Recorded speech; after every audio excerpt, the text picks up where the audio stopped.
Jadi di sini saya akan mencontohkan cara untuk mengenerate data untuk simulasi, tetapi jika hanya diketahui adalah ringkasan datanya, jadi bukan berupa data pengamatannya. Di sini ada ringkasan data untuk jembatan timbang dengan aktivitasnya tetap adalah jarak waktu antar kedatangan, kemudian lama menunggu, dan lama waktu penimbangan. Tetap ada 3 aktivitas dari sistem jembatan timbang. Parameter yang diketahui adalah rata-rata dan standar deviasi.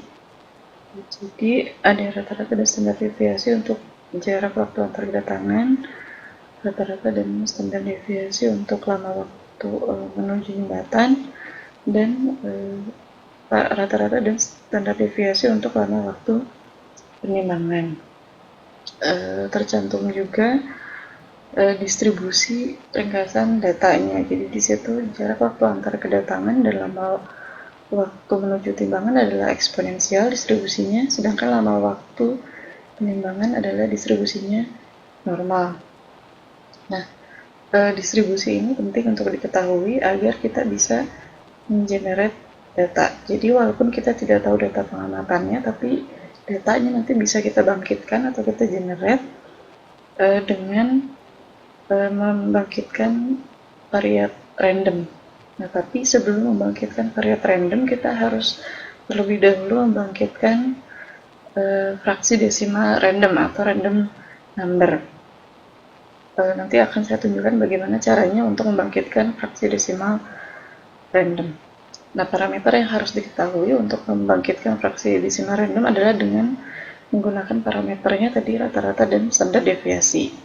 Nah, di bawah situ saya sudah membuat kolom untuk membangkitkan fraksi desimal random dan juga variat random. Nah, sebelum variat random kita harus membangkitkan dulu fraksi desimal random.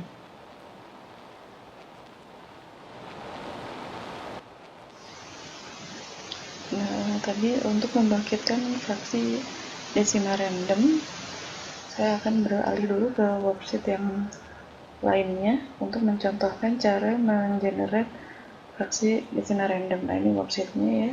Saya sudah bikin bagian-bagiannya di sini. Nah, yang pertama ini adalah cara membangkitkan fraksi desimal random dengan menggunakan fungsi run pada Excel. Nah, contohnya di situ saya menggunakan fungsi run, saya masukkan fungsinya. Nah, itu ya fungsi run, kita langsung pilih saja fungsi run, kemudian langsung di enter. Nanti akan muncul fraksi desimal random. Kemudian fraksi desimal random itu kita copy, misalnya kita butuh 10 angka fraksi desimal random, maka kita copy, kemudian kita paste, sehingga menghasilkan 10 fraksi desimal random. Nah, fraksi desimal random yang dihasilkan dari fungsi run ini harus di copy, kemudian di paste value. Kenapa? Karena angka dari fungsi random pada Excel ini angkanya akan terus berubah-ubah. Jadi kita copy, kemudian kita paste value pada kolom lain, pada sel lain, supaya angkanya menjadi tetap, tidak berubah-ubah. Nah, nanti fraksi desimal random yang sudah tetap inilah yang akan kita gunakan untuk mencari variat random di langkah berikutnya. Nah, kemudian yang kedua di sini saya contohkan untuk menggunakan fungsi run between.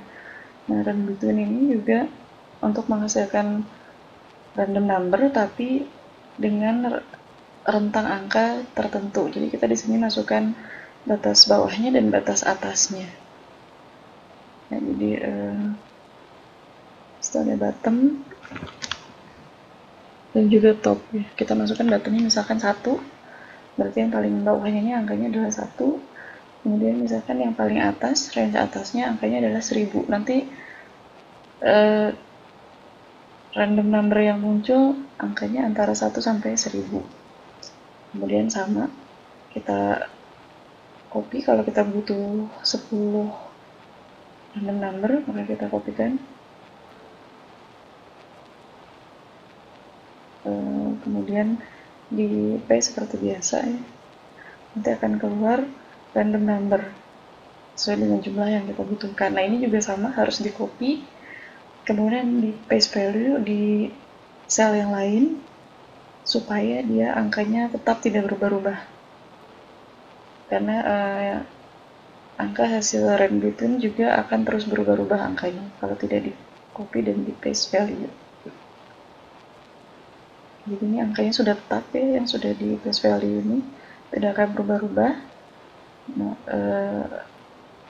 random number yang sudah tetap ini yang nanti akan kita gunakan berikutnya. Nah, tapi untuk langkah yang berikutnya ke variat random yang akan digunakan adalah fraksi desimal random yang kita hasilkan dari fungsi run tadi yang pertama ya. Nah, fungsi run, hasil dari fungsi run yang akan kita gunakan untuk menghitung variat random.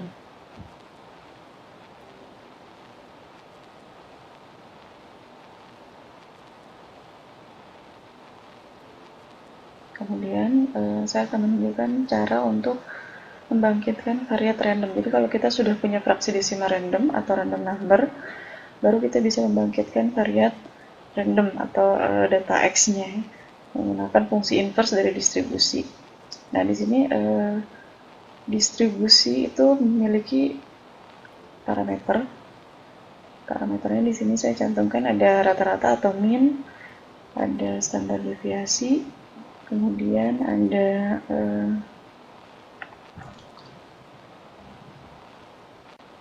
batas atas dan batas bawah ya. Yang random variat itu bukan termasuk parameter ya, maaf.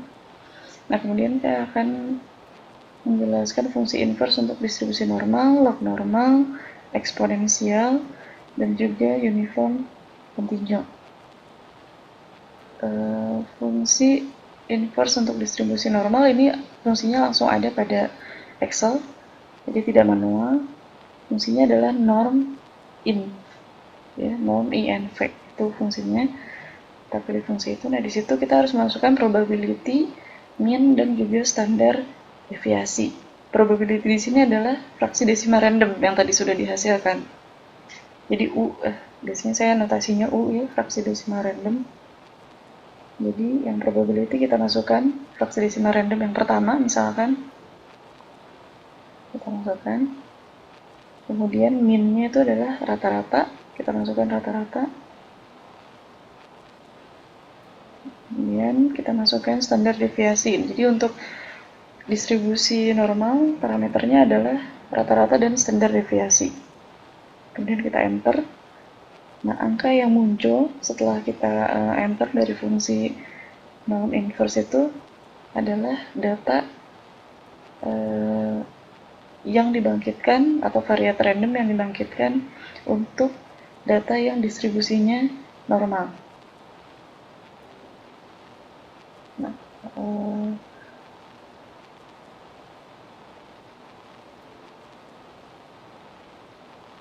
jadi itu adalah variat random untuk data yang distribusinya normal. Kemudian kalau misalkan datanya distribusinya log normal, maka fungsinya juga bisa langsung fungsi pada Excel, yaitu fungsi log norm inv, yaitu fungsi untuk menginverse distribusi log normal. Kita pilih fungsinya, kemudian di situ sama ada probability, mean, dan standar deviasi. Nah, kita masukkan probability ini adalah fraksi desimal random yang tadi kita sudah bangkitkan. Kita ambil yang pertama, kemudian dimasukkan.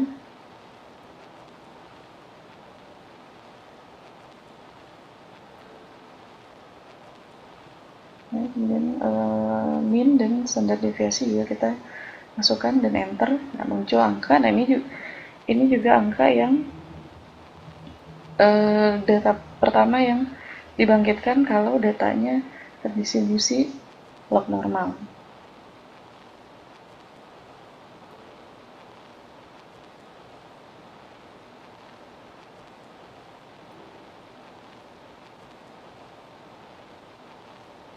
Nah, kemudian kita ke distribusi yang berikutnya, yaitu distribusi eksponensial. Nah, distribusi eksponensial ini tidak ada fungsi langsungnya di Excel, jadi harus pakai fungsi manual atau rumus manual. Di situ saya sudah menuliskan ya rumus manualnya. Min dikali min ln dikali 1 min U. Ln itu adalah logaritma natural, dan U itu tadi fraksi desimal random yang sudah kita bangkitkan. Nah, saya masukkan rumusnya. Pertama adalah rata-rata atau min dikali, kemudian min ln. Min ln ini ada fungsinya di Excel, kita pilih min ln. Kemudian masukkan angkanya. Nah, angka untuk fungsi ln ini adalah 1 min U ya, jadi 1 dikurangi fraksi desimal random yang tadi kita bangkitkan.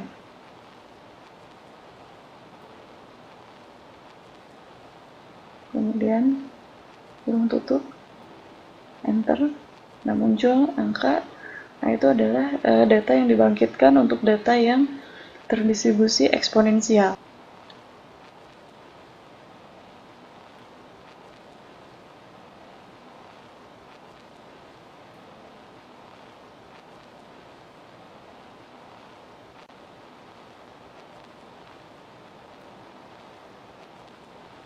Kemudian untuk contoh jika datanya distribusinya uniform continue. Nah, untuk uniform continue juga fungsinya fungsi manual ya, rumus manual. Di situ ada U dikali B min A ditambah A. Jadi U itu rata-rata ya, kita masukkan. U itu adalah fraksi desimal random, kita masukkan. Kemudian B min A, jadi kalau parameternya uniform continue itu adalah batas bawah dan batas atas, A dan B. Jadi kita masukkan B-nya dikurangi A, B dikurangi A, masukkan ke dalam rumus, kemudian ditambah A. Jadi kalau distribusi uniform continue itu tidak, parameternya tidak menggunakan rata-rata dan standar deviasi, tapi menggunakan batas atas dan batas bawah. Nah, angka yang muncul dari rumus manual yang tadi kita masukkan adalah data yang dibangkitkan jika datanya berdistribusi uniform continue. Untuk distribusi data ini silahkan kalian buka kembali mata kuliah, materi pada mata kuliah statistik atau probabilitas ya, karena saya tidak akan menjelaskan lagi. Nanti pada contoh jembatan timbang, distribusi yang akan digunakan adalah distribusi normal dan distribusi eksponensial ya. Jadi yang normal dan eksponensial yang nanti akan kita gunakan pada contoh jembatan timbang. Nah, saya kembali lagi ke website untuk generate data jembatan timbang ya. Untuk mengisi fraksi desimal random dari 3 aktivitas ya, jadi ada U1, U2, dan U3. Nah, saya akan mengenerate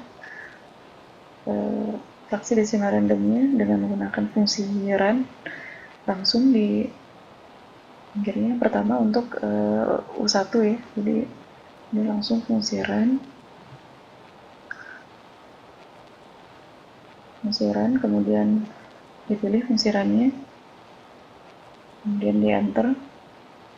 Nah, karena kita butuh 20 data, maka saya copy menjadi 20 fraksi desimal random, paste. Ini copy paste biasa. Kemudian muncul fraksi desimal random untuk 20 data ya.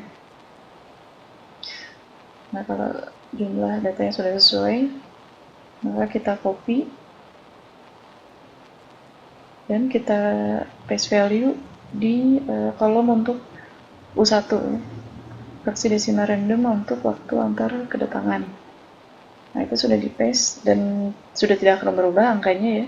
Kemudian untuk yang U2 masih di fungsi run yang tadi, kita enter saja sekali, itu data angka fraksi desimal randomnya sudah berubah. Kemudian kita copy dan paste value di kolom U2. Langsung ya, itu datanya sudah, angkanya sudah tetap. Kemudian untuk yang U3 sama, di fraksi desimal random yang tadi, kita enter dulu supaya berubah angkanya. Kemudian kita copy. Dan di kolom U3 kita paste value. Nah, kita sudah dapat 3 fraksi desimal random ya, U1, U2, dan U3 dengan masing-masing 20 data ya. Sehingga kita bisa mencari variat randomnya. Di sini saya sudah memasukkan rumus-rumusnya, makanya langsung terisi ya, begitu fraksi desimalnya terisi, variat randomnya terisi. Nah, tapi untuk yang X1 untuk waktu antar kedatangan dia distribusinya eksponensial. Maka kita lihat rumusnya, saya pakai rumus yang distribusi eksponensial inverse-nya. Jadi itu rumusnya ada rata-rata ya itu. Nah, itu rata-rata untuk waktu antar kedatangan dikalikan dengan min ln 1 min U1 atau fraksi desimal random yang pertama ya. Karena ini baris yang pertama, data yang pertama. Kemudian yang kedua, kita lihat rumusnya sama, rata-ratanya sama, makanya rata-ratanya kita kunci ya di rumusnya. Kemudian U1-nya untuk data yang kedua, dan seterusnya sampai ke bawah. Nah, untuk X2 atau untuk lama waktu berpindah, sama, distribusinya adalah eksponensial, maka rumus yang digunakan adalah sama ya, inverse dari distribusi eksponensial. Jadi di situ ada rata-rata untuk lama waktu berpindah, kemudian min ln dikali 1 min U2 ya, U2. Nah, kemudian untuk yang X3, untuk yang lama waktu penimbangan, dia distribusinya normal, maka saya menggunakan rumus inverse untuk distribusi normal ya. Jadi langsung norm INV, di situ ada U3-nya kita masukkan ya, U3 yang pertama kita masukkan, terus koma, rata-rata dari lama waktu penimbangan, dan standar deviasi dari lama waktu penimbangan. Ini kita masukkan, jadi kita dapat variat randomnya, kemudian kita kopikan sampai 20 data, sehingga kolomnya terisi semua. Nah, kalau misalkan kita lihat di sini, rata-rata dan standar deviasi untuk X1, X2, dan X3 ya, itu tidak sama persis dengan rata-rata dan standar deviasi yang diketahui pada soalnya ya. Tidak sama persis, tapi tidak apa-apa, setidaknya rata-rata dan standar deviasi dari data yang kita bangkitkan mendekati rata-rata yang diketahui di awal. Jadi tidak sama persis, tapi mungkin mendekati.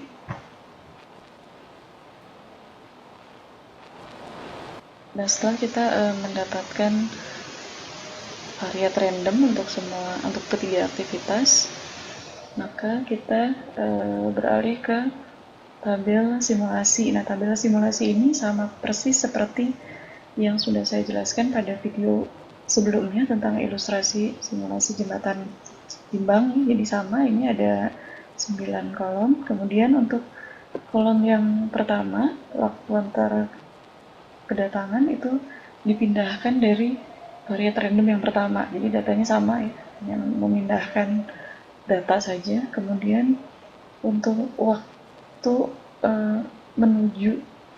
lama waktu menuju jembatan timbang itu juga sama. Itu variat random yang kedua, X2. Datanya langsung dipindahkan saja. Kemudian untuk lama waktu penimbangan itu dari variat random X3, itu juga sama, langsung dipindahkan. Nah, yang harus diperhatikan adalah untuk lama waktu menunggu untuk data yang pertama atau truk 1 itu, kalau pada hasil pembangkitan data itu kita ada angkanya ya. Nah, tapi pada saat di tabel simulasi kita kosongkan. Kenapa? Karena untuk truk yang pertama ini dia tidak menunggu, karena asumsinya truk yang pertama ini tidak ada truk sebelumnya yang ada di jembatan timbang, jadi dia tidak menunggu, maka lama waktu berpindah ke jembatan timbangnya kita hilangkan datanya. Nah, kemudian untuk mulai simulasi ini sama persis caranya seperti yang di video sebelumnya. Itu waktu berpindah itu caranya sama ya, sama dengan waktu kedatangan. Karena ini truk pertama, jadi masih sama. Kemudian lama waktu berpindahnya tidak ada. Kemudian waktu mulai penimbangannya, rumusnya adalah waktu mulai berpindah ditambah lama waktu berpindah yang tidak ada. Jadi sama dengan waktu mulai berpindahnya. Kemudian lama waktu penimbangan ini dari data yang dibangkitkan ya, sehingga kita bisa tahu waktu selesai penimbangan adalah waktu mulai penimbangan ditambah lama waktu penimbangan. Jadi itu hasilnya. Kemudian lama waktu di dalam sistem, rumusnya adalah waktu selesai penimbangan dikurangi dengan waktu kedatangan. Waktu kedatangan sehingga dihasilkan lama waktu di dalam sistem. Nah, kemudian lama waktu menunggu, rumusnya juga sama seperti di video sebelumnya, yaitu lama waktu di dalam sistem dikurangi lama waktu penimbangan, sehingga dihasilkan lama waktu menunggu. Nah, simulasikan terus sampai ke bawah dengan cara yang sama seperti di video sebelumnya, karena ini ilustrasinya masih sama ya, jembatan timbang, sehingga semua baris atau semua data terisi untuk 20 truk. Nah, kalau sudah terisi semua 20 data itu, maka kinerja jembatan timbangnya rumusnya juga sama.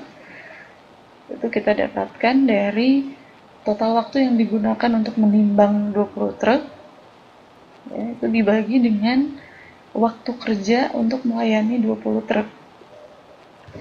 Ya, jadi itu 1.500 sekian dibagi dengan 2.400 sekian, maka hasil kinerjanya adalah 63% koma sekian ya, jadi tidak terlalu tinggi tapi masih di atas 50%. Nah, itu adalah contoh simulasi jika kita tidak memiliki data pengamatan yang lengkap, hanya memiliki ringkasan datanya saja berupa parameter distribusi seperti rata-rata dan standar deviasi.